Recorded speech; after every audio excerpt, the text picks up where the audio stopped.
One of the main arguments against large-scale rewilding in Britain that I've heard is that, well, Britain is just too densely populated. We are a tiny island with 66 million people on it. The majority of our land is used for farms. There's no way we can reintroduce wolves or plant massive forests in a country as densely populated as ours.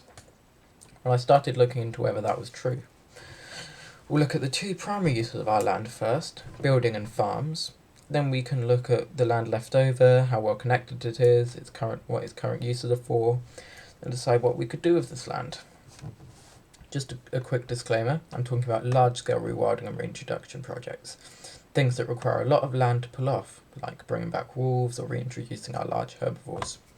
Small-scale rewilding projects are a different matter entirely and should be looked at from a different perspective. So first let's investigate how much land is taken up with buildings. 6% of the UK is built upon. It's rather a lot of land, but it's relatively small considering 8% of Britain is covered by grouse moors. Out of the 248,532 square kilometres that is Britain, only about 15,000 is built upon. These areas are not great habitats, but aren't completely devoid of wildlife. Seabirds often nest on the tops of buildings instead of cliffs. Swallows, starlings and swifts, and many other birds nest in the cracks in roofs, and most importantly, they're homes for us. Next, farmland. About 70% of the land in the UK is used for farmland, 23.07 million acres.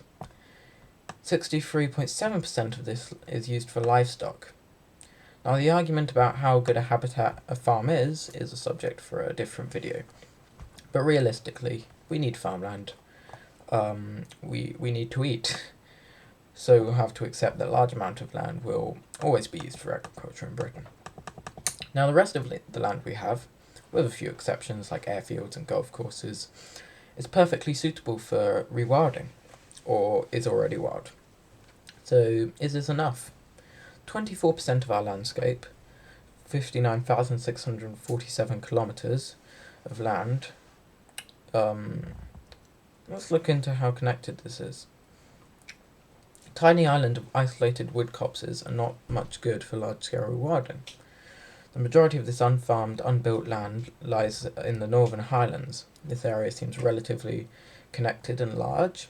This would include areas like Abernethy Forest and many other Scots pine forests, though it would also include many grouse moors and deer estates. The other two largest areas are in the north of England / the south of Scotland and in Wales. Many of these areas will also be grouse moors, but there are about 3 or 4 large, pretty wild areas that, if guided in the right direction, could become brilliant havens for all different types of species. What species once lost from Britain could we bring back here? A wolfpack territory can be a minimum of 33 square kilometres if there's enough prey around. There is certainly enough space in the Highlands to fit a self-sustaining number of packs. A Eurasian lynx as little as 20 kilometres. European bison are being reintroduced to Kent, so, in our more wild areas, there is definitely room for them to thrive.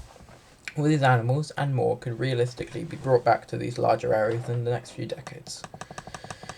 Yellowstone National Park, an area containing wolf packs, bears, bison, and massive areas of forest, is 8,991 square kilometres.